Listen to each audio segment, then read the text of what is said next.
بسم اللہ الرحمن الرحیم۔ السلام علیکم دوستو، نبی کریم صلی اللہ علیہ وآلہ وسلم کے سفر کا تذکرہ چل رہا ہے، یعنی مکہ سے مدینہ کی جانب ہجرت کا سفر۔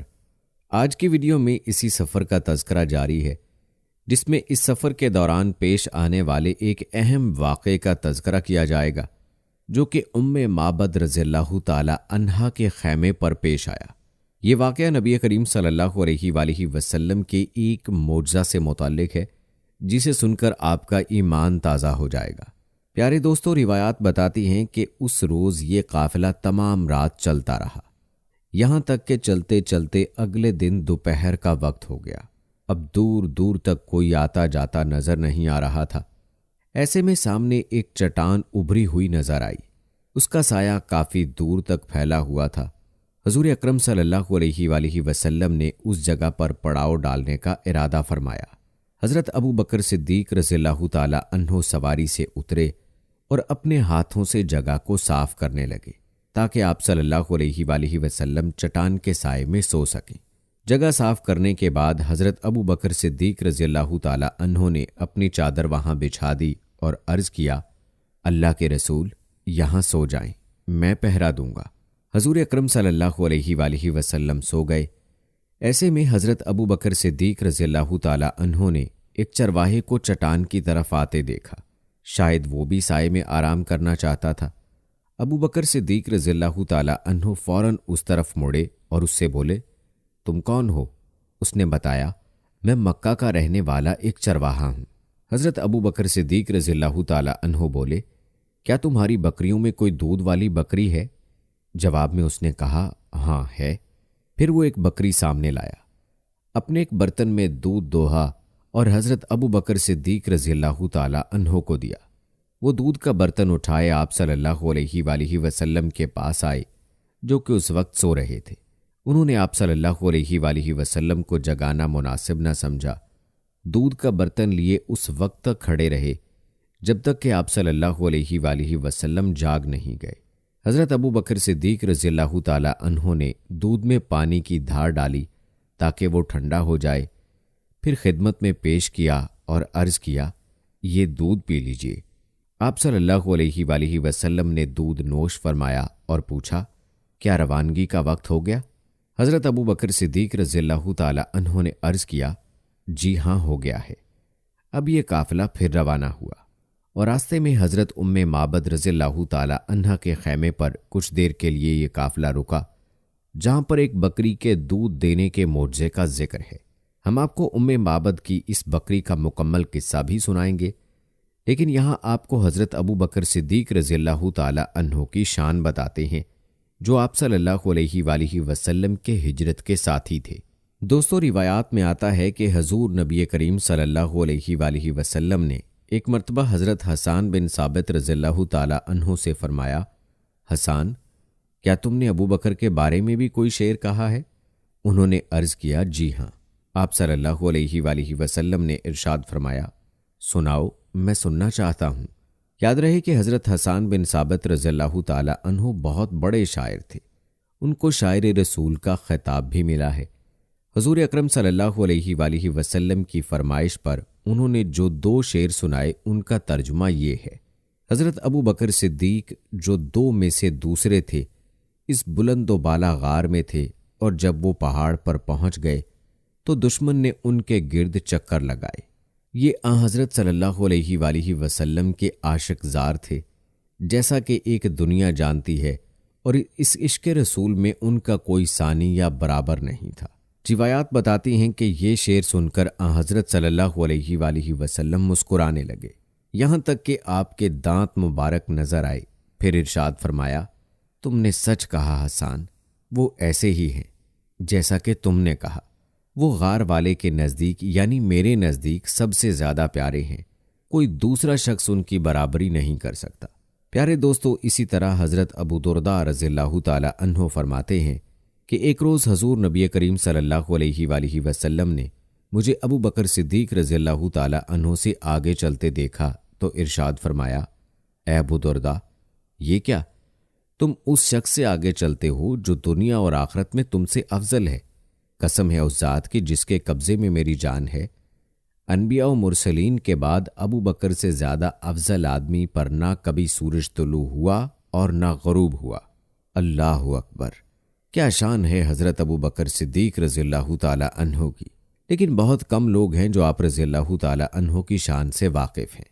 آپ رضی اللہ تعالی عنہ کی شان کے حوالے سے حضرت عبداللہ بن عمر بن عاص رضی اللہ تعالی عنہ سے روایت ہے کہ میں نے رسول اللہ صلی اللہ علیہ وآلہ وسلم کو یہ فرماتے ہوئے سنا، میرے پاس جبرائیل آئے اور کہنے لگے کہ اللہ تعالیٰ آپ کو حکم دیتا ہے کہ ابو بکر سے مشورہ کیا کیجیے۔ اسی طرح حضرت انس رضی اللہ تعالی عنہ سے روایت ہے کہ رسول اللہ صلی اللہ علیہ وآلہ وسلم نے ارشاد فرمایا، میری امت پر ابو بکر کی محبت واجب ہے۔ دوستو، یہاں پر تھوڑا سا سوچنے کی ضرورت ہے کہ وہ لوگ جو حضرت ابو بکر صدیق رضی اللہ تعالی عنہ سے بغض رکھتے ہیں، آپ کی شان میں گستاخی کرتے ہیں، ان کے بارے میں خود ہی فیصلہ کر لیں کہ وہ اپنے ایمان میں کیسے کامل ہو سکتے ہیں، بلکہ وہ اس ہستی سے بغض رکھ کر جس کی محبت واجب ہے، خود کو ایمان سے محروم کر رہے ہیں۔ پیارے دوستو، آپ نے حضرت ابو بکر صدیق رضی اللہ تعالی عنہ کی شان میں چند روایات ملاحظہ کی جو آپ کے لیے اس لیے پیش کی گئیں کہ وہ نبی کریم صلی اللہ علیہ وآلہ وسلم کے ہجرت کے ساتھی تھے، اور یہ آپ کے لیے ایک عظیم اعزاز تھا۔ آپ نے حضرت ابو بکر رضی اللہ تعالی عنہ کی شان ملاحظہ کی۔ چلیے اب ذکر کرتے ہیں حضرت معبد رضی اللہ تعالی عنہا اور ان کی بکری کے واقعے کا۔ روایات بتاتی ہیں کہ ابھی کچھ دور ہی گئے ہوں گے کہ ایک خیمہ نظر آیا۔ خیمے کے باہر ایک عورت بیٹھی تھی۔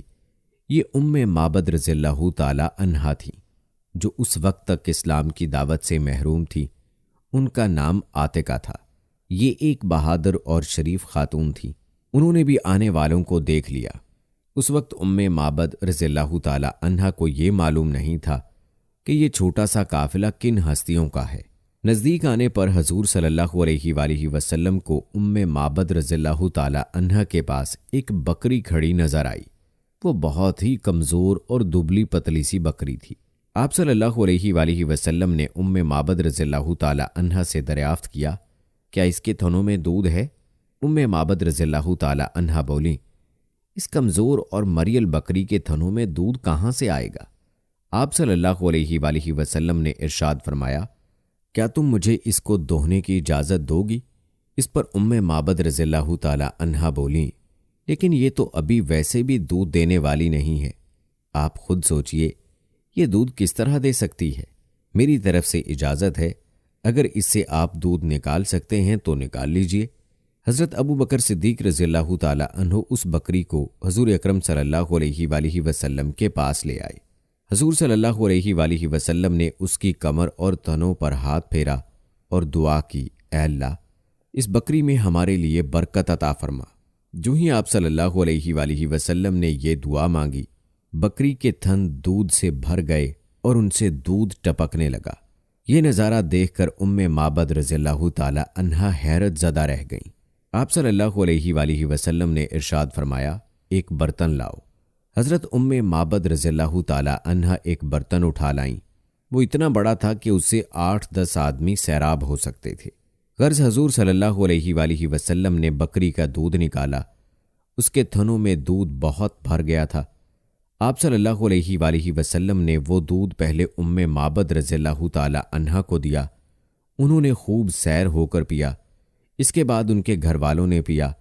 آخر میں نبی کریم صلی اللہ علیہ وآلہ وسلم نے خود دودھ نوش فرمایا اور پھر ارشاد فرمایا، قوم کو پلانے والا خود سب سے بعد میں پیتا ہے۔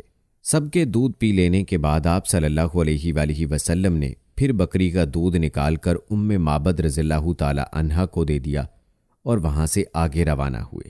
پیارے دوستو، روایات میں آتا ہے کہ شام کے وقت معبد رضی اللہ تعالی عنہا کے شوہر ابو معبد رضی اللہ تعالی عنہ لوٹے۔ وہ اپنی بکریوں کو چرانے کے لیے گئے ہوئے تھے۔ خیمے پر پہنچے تو وہاں بہت سا دودھ نظر آیا۔ دودھ دیکھ کر حیران ہو گئے۔ بیوی سے بولے، اے معبد، یہ یہاں دودھ کیسا رکھا ہے؟ گھر میں تو دودھ دینے والی کوئی بکری نہیں ہے۔ مطلب یہ تھا کہ یہاں جو بکری تھی وہ تو دودھ دے ہی نہیں سکتی تھی، پھر یہ دودھ کہاں سے آیا؟ حضرت معبد رضی اللہ تعالی عنہا بولی، آج یہاں سے ایک بہت مبارک شخص کا گزر ہوا تھا۔ یہ سن کر حضرت ابو معبد رضی اللہ تعالی عنہ اور حیران ہوئے اور پھر بولے ان کا حلیہ تو بتاؤ۔ جواب میں معبد رضی اللہ تعالی عنہا نے یوں کہا، ان کا چہرہ نورانی تھا، ان کی آنکھیں ان کی لمبی پلکوں کے نیچے چمکتی تھیں، وہ گہری سیاہ تھیں، ان کی آواز میں نرمی تھی، وہ درمیانے قد کے تھے، یعنی چھوٹے قد کے نہیں تھے، نہ بہت زیادہ لمبے تھے۔ ان کا کلام ایسا تھا جیسے کسی لڑی میں موتی پرو دیے گئے ہوں۔ بات کرنے کے بعد جب خاموش ہوتے تھے تو ان پر باوقار سنجیدگی ہوتی تھی۔ اپنے ساتھیوں کو کسی بات کا حکم دیتے تھے تو وہ جلد از جلد اس کو پورا کرتے تھے، وہ انہیں کسی بات سے روکتے تھے تو فوراً رک جاتے تھے۔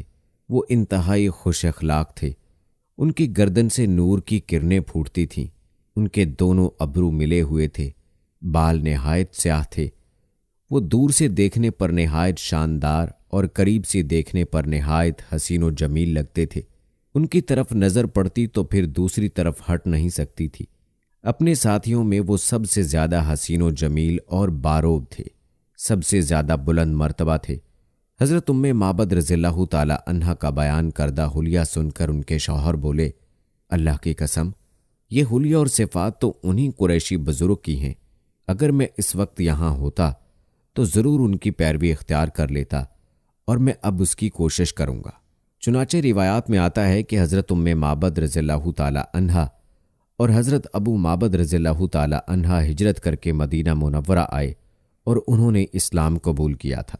پیارے دوستوں، کہا جاتا ہے کہ حضرت معبد رضی اللہ تعالی عنہا کی جس بکری کا دودھ آپ صلی اللہ علیہ وآلہ وسلم نے دوہا تھا، وہ بکری حضرت عمر رضی اللہ تعالی عنہ کی خلافت کے زمانے تک زندہ رہی۔ دوستوں، آپ کو بتاتے چلیں کہ روایات یہ بھی بتاتی ہیں کہ جب قریش مکہ کو معلوم ہوا کہ جناب رسول اللہ صلی اللہ علیہ وآلہ وسلم اور ان کے رفیق کار ابو بکر صدیق رضی اللہ تعالی عنہ معبد رضی اللہ تعالی عنہا کے خیمے میں مہمان بن کر ٹھہرے ہیں، تو انہوں نے اپنے چند نادانوں کو ان کے تعاقب میں روانہ کیا۔ جب وہ حضرت معبد رضی اللہ تعالی عنہا کے ہاں پہنچے تو ان کے اچانک آنے پر وہ پریشان ہو گئیں، کیونکہ ان لوگوں کی آنکھوں سے شر نمایاں طور پر دکھائی دے رہا تھا۔ ان میں سے ایک نے پوچھا، ارے معبد، بتاؤ محمد کہاں ہیں؟ تو انہوں نے حضور اکرم صلی اللہ علیہ وآلہ وسلم کے لیے خطرہ محسوس کرتے ہوئے ان سے فرمایا، تم جس بات کے بارے میں مجھ سے پوچھ رہے ہو وہ تو میں نے اب تک سنی تک نہیں ہے۔ تو انہوں نے کہا، یقیناً تم جانتی ہو کہ وہ کہاں گئے ہیں۔ انہوں نے فرمایا، میری سمجھ میں نہیں آ رہا کہ تم کیا کہہ رہے ہو۔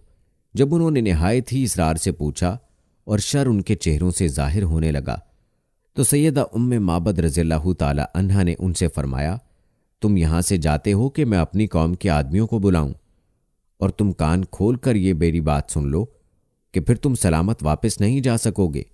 پھر ان لوگوں نے آپس میں مشورہ کیا کہ ہمیں واپس چلے جانا چاہیے، کیونکہ سیدہ معبد رضی اللہ تعالی عنہا اپنی قوم میں قابل احترام اور عزیز ہیں۔ اگر انہوں نے ایک ہی آواز دے دی تو ہمارا یہاں سے سلامت جانا محال ہوگا۔ پھر وہ ذلیل و خوار ہو کر وہاں سے واپس چلے گئے۔